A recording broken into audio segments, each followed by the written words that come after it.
আমার বাংলাদেশের সর্বপ্রথম 10 মিলিয়ন ফলোয়ার হয় লাইকিতে। এটা আমার অনেক বড় একটা অ্যাচিভমেন্ট। এটা গুগলেও সব জায়গায় আছে। তো মানুষ অনেক দেখতো আমার ভিডিওগুলো। আমি হুট করে কি হলো, লিডার বোর্ডে টপ 1-এ চলে আসলাম। আমাদের লাইকিতে একটা লিডার বোর্ডের সিস্টেম ছিল যে বাংলাদেশের সবাই 24 ঘন্টার মধ্যে কয় লাখ লাইক পাইছে তার একটা র্যাঙ্ক থাকে। তো আমি 1 নাম্বার চলে আসছি।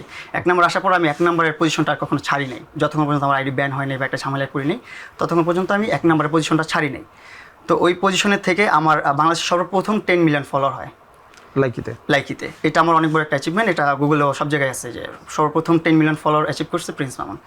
সো ওই 18 সাল থেকে আমার ইউটার্ন শুরু হয় লাইফে। যখন ভিডিও ভাইরাল হইলো তখন লাইভ করলাম। লাইভ করলে লাইভ থেকে একটা স্যালারি আসতেছে। প্রথম মাসের স্যালারি আসছে আমার 60,000 টাকা লাইকি থেকে।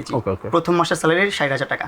ওইটা পেয়ে আমি আমার আব্বু আম্মুকে বলছি, আব্বু আম্মু তোমাদের আর কষ্ট করা লাগবে না, এখন আমি আমার সংসার চালাবো, তোমরা টেনশন নিও না, তোমরা অনেক বয়স হয়েছে, এখন রিটায়ার্ড, এখন রেস্ট নাও, তোমাদের কোনো কাজ করার দরকার নেই, আমি করবো সব।